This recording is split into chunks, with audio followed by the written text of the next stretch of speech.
امیر المؤمنین حضرت عمر رضی اللہ عنہ کے دور خلافت میں فلسطین فتح ہو چکا ہے۔ عمر رضی اللہ عنہ شام کی طرف روانہ ہوئے۔ جہاں یہ آواز پہنچتی کہ فاروق اعظم نے مدینے سے شام کا ارادہ کیا ہے، زمین دہل جاتی تھی، اور سفر کا حال یہ ہے کہ ایک اونٹ اور سفر کرنے والے دو، ایک خود امیر المؤمنین اور دوسرا ان کا غلام۔ اس لیے یہ طے پایا کہ باری باری ایک شخص سوار ہو اور دوسرا شخص پیدل چلے۔ آخری منزل پر جب پہنچے تو غلام کے سوار ہونے کی باری آئی۔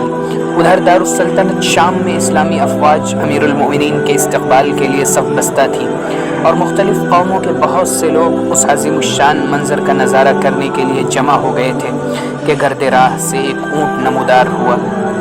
مسلمان امراء پیشوائی کے لیے بڑھے، غیر مسلم تماشائیوں کو بھی حیرت ہوئی۔ انہوں نے مسلمانوں سے پوچھا کہ آپ کے خلیفہ یہی ہیں جو اونٹ پر سوار ہیں؟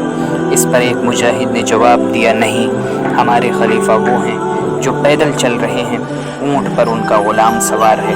اسلام کی یہ برکت صرف اسی عہد تک محدود نہیں تھی، بلکہ پوری اسلامی تاریخ میں عدل و مساوات، انصاف و برابری کے ایسے حیرتناک واقعات ملتے ہیں کہ دیگر ادیان و مذاہب، قوموں اور ملکوں کی تاریخ میں اس کا دھندلا سا تصور نہیں مل سکتا۔